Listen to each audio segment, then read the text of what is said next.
ஆண்டவராக இயேசு கிறிஸ்துவின் நாமத்தில் என் அன்பின் வாழ்த்துக்கள் தராளில் உங்களை சந்திப்பதில் மகிழ்ச்சி அடைகிறேன். இன்றைக்கு நம்முடைய தியானத்திற்காக நாம் தெரிந்து கொள்கிற வேத வசனம் சங்கீதங்களின் புஸ்தகம் 68 சங்கீதம் 21 வசனம். மெய்யாகவே தேவன் தம்முடைய சத்துருக்களின் சிரசையும் தன் அக்கிரமங்களில் துணிந்து நடக்கிறவனுடைய மயிருள்ள உச்சந்தலையும் உடைப்பார். மெய்யாகவே தேவன் நம்முடைய சத்துருக்களையும் அக்கிரமக்காரனுடைய மயிருள்ள உச்சந்தலையும் உடைப்பார். இந்த வசனத்தை வாசிக்கும் பொழுது பல நேரங்களில் ஆச்சரியமூட்டும் விதம் அங்கே அமைந்திருக்கும். பயங்கர ஆச்சரியமாக இருக்கும். இந்த வசனத்தை வாசிக்கும் பொழுது எப்படி ஆண்டவர் துன்மார்க்கனுக்கு நியாயம் தீர்ப்பு செய்கிறார் என்பதை இந்த வசனத்தின் மூலமாய் நாம் அறிந்து கொள்ள முடியும். பல ஆண்டுகளுக்கு முன்பு ஒரு சகோதரி அவங்க மத்திய அரசாங்கத்தில் ஒரு முக்கியமான பொறுப்பு, அதாவது அந்த உயர்ந்த பொறுப்பு, அப்படிப்பட்ட ஒரு வேலை, அந்த வேலையில் அவங்க இருக்காங்க. அந்த சகோதரியினுடைய வீட்டுக்காரர் ஒரு பிரைவேட் கம்பெனியில் அவரும் உயர்ந்த பதவியில் இருக்கக்கூடிய மனிதர். இவர்களுக்கு எப்படியோ அவரும் ஆண்டவருடைய பிள்ளை,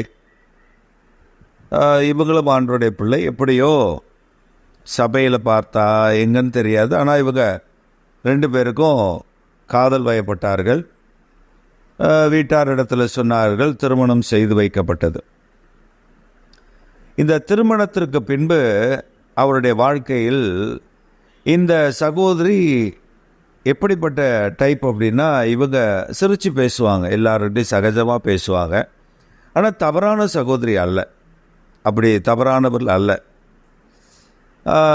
நல்ல ஜெபிக்கக்கூடிய ஒரு மகள்.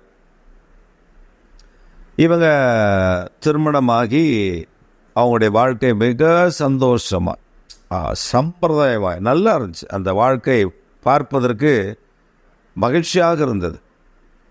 ஆனால் அந்த மனிதன் இவங்க கர்ப்பிணியாகி 6 மாதம், 3 மாதத்திலிருந்து 6 மாதத்துக்குள் இவர்களிடத்தில் சண்டை போட ஆரம்பித்தார். அந்த குழந்தை என்னுடையது இல்லை என்று சொல்லி வாக்குவாதம் பண்ணினார். அவர் தன்னுடைய மனைவியை நம்ப மறுத்தார். ஆனால் மெய்யாகவே அந்த சகோதரி நல்ல ஒரு ஜெபிக்கிற கர்த்தருடைய பிள்ளை. இவர் ஏன் அந்த பிள்ளையை வேண்டாம் என்று சொல்லுகிறார் என்று அவர்களுக்கு தெரியவில்லை.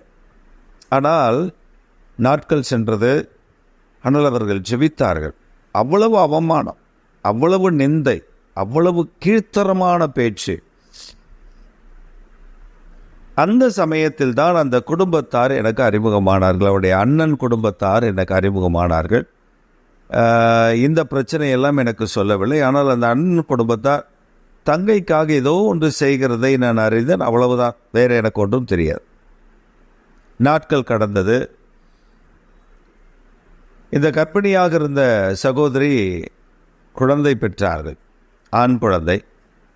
மகிழ்ச்சியோடு தன் கணவருக்கு அறிவித்தார்கள். அந்த மனிதன் அந்த ஆண் குழந்தையை பார்க்கவே இல்லை. அவன் அந்த ஆண் குழந்தையை பார்க்க முடியாது என்று சொல்லிவிட்டான். மன வருத்தம், இந்த சகோதரிக்கு மன வருத்தம், மன உளைச்சல். ஆனால் நல்லா ஜெபிக்கக்கூடிய ஒரு சகோதரி. அவர்கள் ஜெபித்து கொண்டிருந்த பொழுது ஒரு நாள் ஆண்டவர் இந்த வசனத்தை அவருக்கு கொடுத்தார். சத்துரு அவன் தேவனுக்கு விரோதமாய் எழும்பும் பொழுது அவனுடைய உச்சந்தலையை கர்த்தர் உடைப்பார், மயிருள்ள உச்சந்தலை உடைப்பார். என்ன ஆச்சரியம் தெரியுமா? அந்த மனிதன் இவங்களை அவ்வளவு கேவலமாய் அசிங்கமாய் வேலை செய்கிற இடத்துல, அதாவது சென்ட்ரல் கவர்மெண்ட்டில் ஒரு உயர்ந்த அதிகாரியாக இருக்கக்கூடிய அவர்களை அந்த இடத்துல போய் கேவலமாய் அசிங்கமாய் பேசிவிட்டு வருவான். இது நாளடைவில் இப்படியே நடந்து கொண்டிருந்தது. ஒரு நாள் கர்த்தர் அந்த மனிதனுக்கு பல வாய்ப்புகளை தந்திருக்கிறார். அவன் அந்த வாய்ப்புகளை எல்லாம் இழந்து விட்டான்.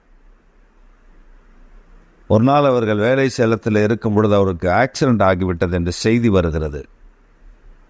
அவர்கள் அந்த குழந்தை, 6 மாத குழந்தை, அதை தூக்கி கொண்டு ஓடுகிறார்கள். தன் கணவருக்கு, அவர் இவர்களிடத்தில் சண்டை போட்டு வேறொரு இடத்துல இருக்கிறார். ஆனால் இதை கேள்விப்பட்ட உடனே அவருடைய நண்பர்கள், அவருடைய வேலை ஸ்தலத்தில் வேலை செய்கிறவர்கள் இதை அவருக்கு அறிவித்த பொழுது அவர் ஓடுகிறார். ஓடி போய் பார்த்தால் அவர் உயிரோடு இல்லை, அவர் மரித்து போனார்.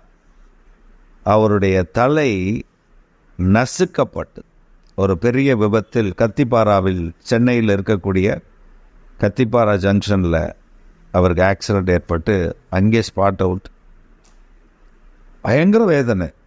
இப்போ எனக்கெல்லாம் அவங்க சகோதரர்கள் ஃபோன் பண்ணி சொன்னார்கள். நானும் அந்த டெத்துக்கு போயிருந்தேன். ஆனால் அந்த இடத்தில் அவர்கள் சொன்ன ஒரு காரியம், அவர்கள் என் இடத்தில் பகிர்ந்து கொண்ட ஒரு காரியம், நான் இவருக்காக ரொம்ப ஜெபித்தேன். ஆனால் ஆண்டவர், போன வாரம் ஆண்டவர் சொன்னார், இந்த வசனத்தை எனக்கு சொல்லி இப்படித்தான் நடக்கும் என்று சொன்னார். நானும் ஜெபித்து கொண்டே இருந்தேன், ஆண்டவரே அப்படி வேண்டாம் என்று. ஆனால் அவருடைய அக்கிரமம் அதிகமானது. அவன் அந்த குழந்தையை பற்றி, என்னை பற்றி அவதூறான காரியங்களை பேசினார். கர்த்தர் அவர் சொன்னபடி அவர் செய்திருக்கிறார். ஏனென்றால் ஜெபிக்கிற தேவனுடைய பிள்ளைகளிடத்தில் மட்டும்தான் இதை பகிர்ந்து கொள்ள முடியும். வெளியில் சொன்னால் அது வேறு விதமாக மாறிவிடும். அவர்கள் சொன்ன பொழுது நாங்கள் ஆச்சரியப்பட்டோம். ஆனாலும் ஆண்டவர் அந்த குடும்பத்தை காத்தார். பின்பு அந்த மகளுக்கு ஒரு 2-3 வருடங்கள் கழித்து அவள் தனிமையாக இருப்பது நல்லதில்லை என்று சொல்லி ஒரு நல்ல ஒரு திருமண வாழ்க்கையை திரும்ப கொடுத்து அந்த குடும்பத்தை ஆசீர்வதித்து இப்பொழுது அந்த குடும்பம் நன்றாக இருக்கிறது. அந்த மாப்பிள்ளையெல்லாம் நாங்கள் தான் பார்த்து அவர்களுக்கு திருமணம் ஒழுங்கு செய்து இப்பொழுது நன்றாக இருக்கிறார். ஆண்டவர் அந்த குடும்பத்தை ஆசீர்வதித்து வைத்திருக்கிறார். ஒன்றை புரிந்து கொள்ளுங்கள், தேவனுடைய பிள்ளைகளுக்கு விரோதமாய் துன்மார்க்கமாய் அக்கிரம சிந்தையோடு எழும்பி நின்று பேசினார் ஆண்டவர் யுத்தம் பண்ணுவார் என்பதை இந்த சம்பவத்தின் மூலமாய் நான் அறிந்து கொண்டேன். ஆம் பிரியமானவர்களே, சோர்ந்து போகாதிருங்கள், ஜெபம் பண்ணுங்கள், காத்திருங்கள். கர்த்தர் உங்கள் அருகில் இருக்கிறார். பெரிய நன்மையானது காரியங்களை நிச்சயம் செய்வார். உங்கள் வாழ்க்கையில் அற்புதங்களை நீங்கள் காண்பீர்கள். உங்களுக்கு விரோதமாக எழும்புகிற சத்துருக்களுக்காக விண்ணப்பம் பண்ணுங்கள். ஆண்டவர் மீதமுள்ளதை பார்த்து கொள்ளுவார்.